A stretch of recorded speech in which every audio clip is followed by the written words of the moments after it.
الحمدللہ رب العالمین۔ جنتی شہزادی کونین ام الحسنین حضرت فاطمہ زہرا رضی اللہ تعالیٰ عنہا نبی اکرم صلی اللہ علیہ وآلہ وسلم کے سب سے زیادہ قریب تھی۔ آپ رضی اللہ تعالیٰ عنہ کی آمد پر احتراماً وہ خیر البشر صلی اللہ علیہ وسلم کھڑے ہو جاتے جن کا احترام کل انبیاء پر واجب تھا۔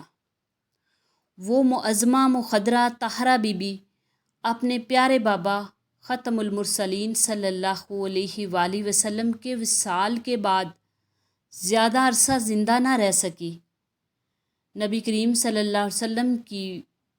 پیش گوئی کے مطابق وصال نبی صلی اللہ علیہ وسلم کے بعد محض 75 یا 95 دن یہ اہل سنت روایات کے مطابق 6 ماہ زندہ رہ سکی۔ ام المومنین حضرت عائشہ صدیقہ رضی اللہ تعالیٰ عنہا سے روایت ہے کہ اپنے وصال کے وقت رسول اللہ صلی اللہ علیہ وآلہ وسلم نے حضرت فاطمہ رضی اللہ تعالیٰ عنہا کو نزدیک بلا کر ان کے کان میں کچھ کہا جس پر وہ رونے لگی۔ اس کے بعد آپ صلی اللہ علیہ وسلم نے پھر سرگوشی کی تو آپ رضی اللہ تعالیٰ عنہ مسکرانے لگی۔ میں نے سبب پوچھا تو انہوں نے بتایا، پہلے میرے بابا صلی اللہ علیہ وسلم نے اپنے وصال کی خبر دی تو میں رونے لگی۔ اس کے بعد بتایا کہ سب سے پہلے میں ان سے جا ملوں گی تو میں مسکرانے لگی۔ رسول اللہ صلی اللہ علیہ وآلہ وسلم نے وقت وصال حضرت فاطمہ رضی اللہ تعالیٰ عنہا سے فرمایا، بیٹی کیا تم خوش نہیں کہ تمہیں امت اسلام اور تمام عالم کی عورتوں کی سردار ہو؟ کائنات کی افضل ترین ہستی نبی کریم صلی اللہ علیہ وسلم کا فرمان تاریخ میں جگمگا رہا ہے کہ جس نے فاطمہ زہرا رضی اللہ تعالیٰ عنہا کو ناراض کیا اس نے نبی کو ہی نہیں اللہ کو ناراض کیا۔ کتنی عظیم خاتون تھی جنہیں اتنا مقام ملا کہ ان کی ناراضگی صرف رسول کریم صلی اللہ علیہ وسلم ہی نہیں خالق کائنات کی ناراضگی کہلائی۔ اگر نبی اکرم صلی اللہ علیہ وسلم بیٹی سے محبت بہت زیادہ کرتے، آپ صلی اللہ علیہ وسلم کی بیٹی سے محبت ضرب المثل تھی،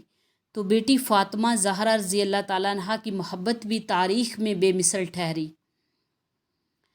الخصال میں حضرت امام جعفر صادق رحمۃ اللہ علیہ سے منقول ہے کہ 5 افراد سب سے زیادہ روئے ہیں،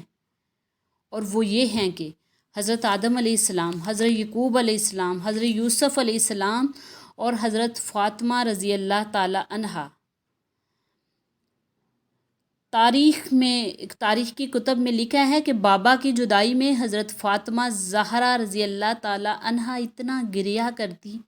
کہ مدینے کی در و دیوار رونے لگ پڑتی۔ معجم الکبیر میں رقم ہے کہ آپ رضی اللہ تعالیٰ عنہ ایسا نوحہ پڑھتی کہ ہچکی بن جاتی اور یہ کہتی جاتی، اب حضرت جبرائیل علیہ السلام کی آمد کا سلسلہ بھی ختم ہو گیا جو آسمان سے وحی لے کر اترتے تھے۔ جب پیغمبر اکرم صلی اللہ علیہ وآلہ وسلم کے وصال کے بعد حضرت بلال رضی اللہ تعالیٰ عنہ نے اذان دینی بند کر دی تھی تو ایک دن حضرت فاطمہ رضی اللہ تعالیٰ عنہ نے انہیں پیغام بھیجا کہ میری خواہش ہے کہ ایک دفعہ اپنے بابا کے مؤذن کی اذان سنو۔ حضرت بلال نے جناب فاطمہ رضی اللہ تعالیٰ عنہ کے حکم پر اذان دینی شروع کی، اور جب حضرت بلال رضی اللہ تعالیٰ عنہ نے اشہد ان محمد رسول اللہ کہا تو جناب فاطمہ غش کر گئی۔ پیغمبر اسلام صلی اللہ علیہ وسلم کے وصال کے بعد کسی نے فاطمہ زہرا سلام اللہ علیہا کو کبھی ہنستے نہیں دیکھا۔ آپ رضی اللہ تعالیٰ عنہ نے وصیت فرمائی کہ آپ کی میت کو تابوت میں اٹھایا جائے۔ مورخین بیان کرتے ہیں کہ اسلام میں سب سے پہلی خاتون تھی جن کی میت کو اتنے زیادہ پردے میں اٹھایا گیا، وہ حضرت فاطمہ زہرا تھی۔ اس سے اندازہ ہوتا ہے کہ حضرت فاطمہ زہرا پردے اور حجاب کس قدر اہمیت دیتی تھی۔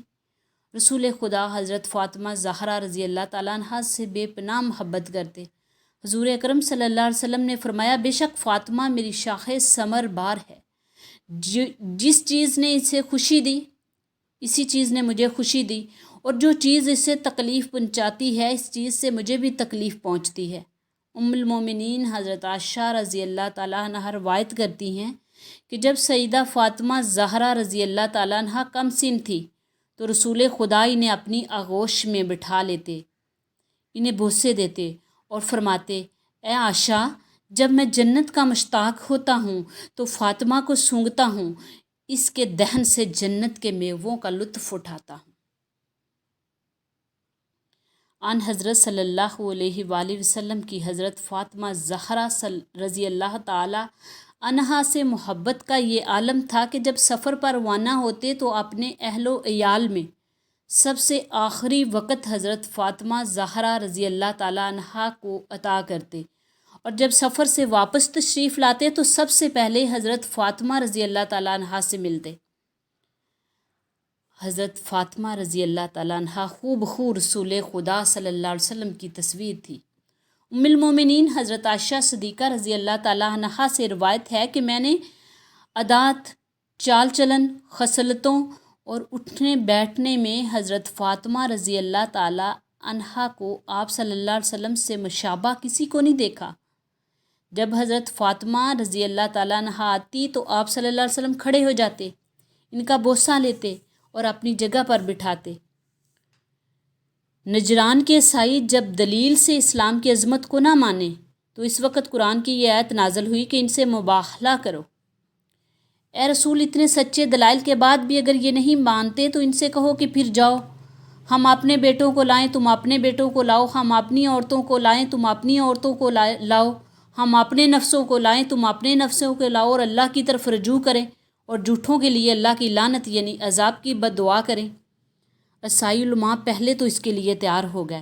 مگر جب رسول خدا صلی اللہ علیہ وسلم اس شان سے تشریف لے گئے کہ حضرت حسن رضی اللہ تعالیٰ عنہ اور حضرت حسین رضی اللہ تعالیٰ عنہ جیسے بیٹے اور حضرت فاطمہ رضی اللہ تعالیٰ عنہ جیسی خاتون اور حضرت علی رضی اللہ تعالیٰ عنہ جیسے نفس آپ صلی اللہ علیہ وسلم کے ساتھ تھے تو عیسائی مباہلے سے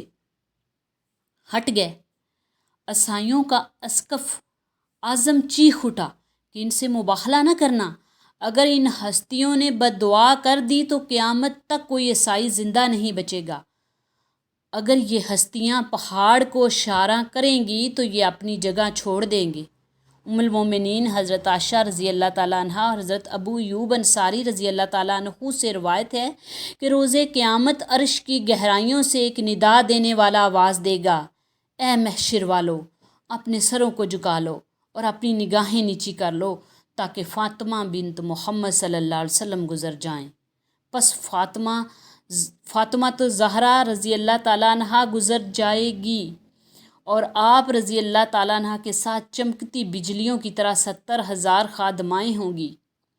حضرت جابر بن عبداللہ انصاری رضی اللہ تعالیٰ عنہ روایت کرتے ہیں کہ رسول اللہ صلی اللہ علیہ وآلہ وسلم نے فرمایا، ہر عورت کی اولاد کا نسب اس کے باپ کی طرف ہوتا ہے سوائے اولاد فاطمہ رضی اللہ تعالیٰ عنہ کے، کہ میں ہی ان کا نسب ہوں اور میں ہی ان کا ولی ہوں۔ حضرت فاطمہ رضی اللہ تعالیٰ عنہ صرف رسول اکرم صلی اللہ علیہ وآلہ وسلم نہیں بلکہ اللہ کے حضور بھی بے مثل مقام رکھتی ہیں۔